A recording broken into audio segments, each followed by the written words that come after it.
In doing exercise, there should be steps or processes we need to follow.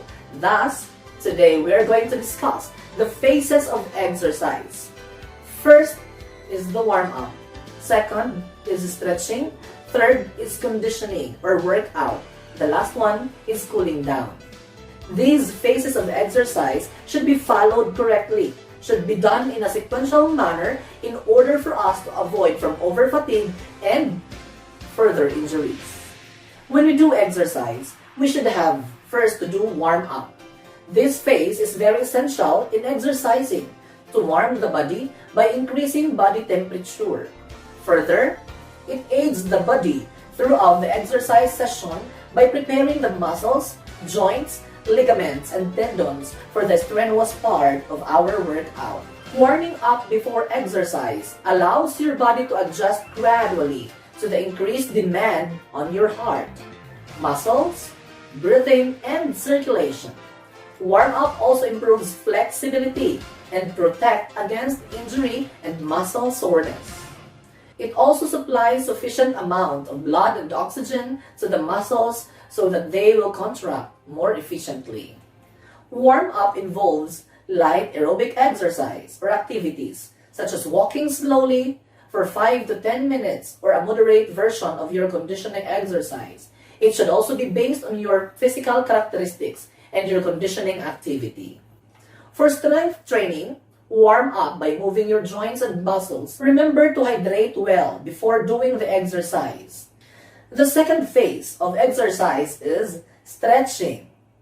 Stretch and stretch. In this phase, the muscles and joints are stretched to the farthest point, and there must be a gradual stretch of the body from upper to the lower extremities. Here, the muscles and joints are extended to its fullest range. There are also types of stretching.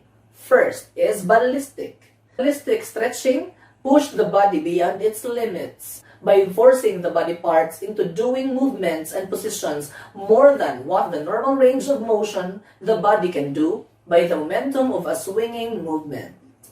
This kind of stretching is only applicable to athletes requiring extreme flexibility training like gymnastics, running events, and taekwondo. It may cause injuries in the joints, muscles, and even bones.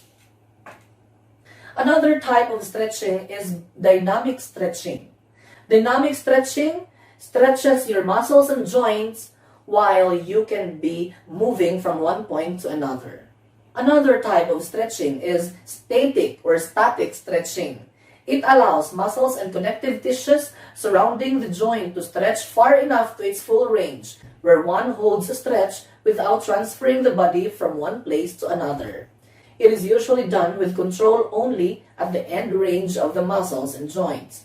This is performed after the warm-up phase. This is called range of motion activity and enables you to extend and stretch out all the major muscle groups for more or less than 10 minutes. Remember to avoid bouncing or jerking while slowly and gently stretching and relaxing the muscles, then hold each stretch to allow for the tightening of your muscles and tendons. This stretch is further classified into active stretching, passive stretching, and isometric stretching. Isometric stretching involves maintaining the tension in a stretched muscle without making a move but increasing the workload. It isolates specific muscle groups and stimulates resistance on the areas doing a prolonged stretch and causing muscle contraction. The last type of stretching is proprioceptive neuromuscular facilitation, or also known as PNF. The most effective means of increasing flexibility is through PNF. It combines passive and isometric stretches and was initially used to rehabilitate stroke victims. The stretching routine starts with passive stretch and changes into isometrical contraction against a resistance. It shifts back to passive stretching with an increased range of movement. This type of stretching usually needs the help of a buddy who can provide assistance against the isometric tension and passively stretch the joint to increase its flexibility. It can also be done alone. However, it is commonly more effective with the assistance of a partner. Most of these PNF exercise usually perform contraction and relaxation of muscles. However, it is crucial to keep the stretched muscles rested or relaxed for at least 20 minutes before proceeding to another PNF procedure. Therefore, it is just like passive and isometric stretches that enable the muscle to contract, resist, and relax without the transfer of the body from one place to another. But it is often repeated, which results to a more flexible muscles. Here are the examples of stretching. Neck stretch, arm crossed chest stretch, shoulder stretches, side stretches, quadriceps, triceps, yoga poses, and tai chi poses. The third phase of exercise is conditioning or workout phase. This phase of exercise is the most strenuous level of activity that intends to produce the desired fitness benefits such as the muscle strengthening and building endurance. It can be in a form of calisthenics exercise or the use of body weight, which is inexpensive and practical to perform, especially if the weight training machine is not accessible in school or there is no near fitness gym. Conditioning or workout phase requires minimal space. Weight training enables the body to move against a resistance using various types of fixed machines and require the movement of the different body parts against an opposing force using varied of equipment, where muscles and strength endurance is effectively developed. Playing sports and performing dances. The last phase of exercise is cooling down. The cooling down phase must be executed to finish the exercise session and gives your body a time to recover. It is done after the conditioning phase and requires the body for continuous movement, but at slower pace. It is very important to do the cooling down movements as it allows the body, your blood pressure, body temperature, and heart rate to return slowly to the normal pace. If a person abruptly stops the exercise without doing any cool down exercise, the muscles abruptly stops the tension vigorously.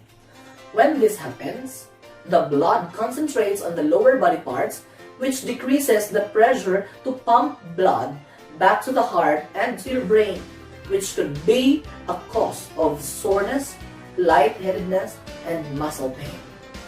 To do the cooling down, physical activity or the exercise must be gradually decreased, or doing slow-paced movements such as slow walking, followed by performing static and dynamic stretching. Take note that the proper breathing must be observed by inhaling through your nose towards the lungs and deeper into the diaphragm. Then slowly release the air out to your mouth. Bear in mind that to follow the phases of exercise is a must. I hope that you have learned from our discussion this day. Again, this is Mr. Castor V. Balaklit Jr. saying that an ounce of exercise contributes a pound of benefit tomorrow. So it's not too late to do exercise and be fit. Thank you so much for watching my videos. Please don't forget to subscribe to my YouTube channel and ring the bell to be updated of the latest topics related to physical education. Hit the like button, give comments, and share for awareness and widest information dissemination. Thank you so much and see you with my next videos. Bye!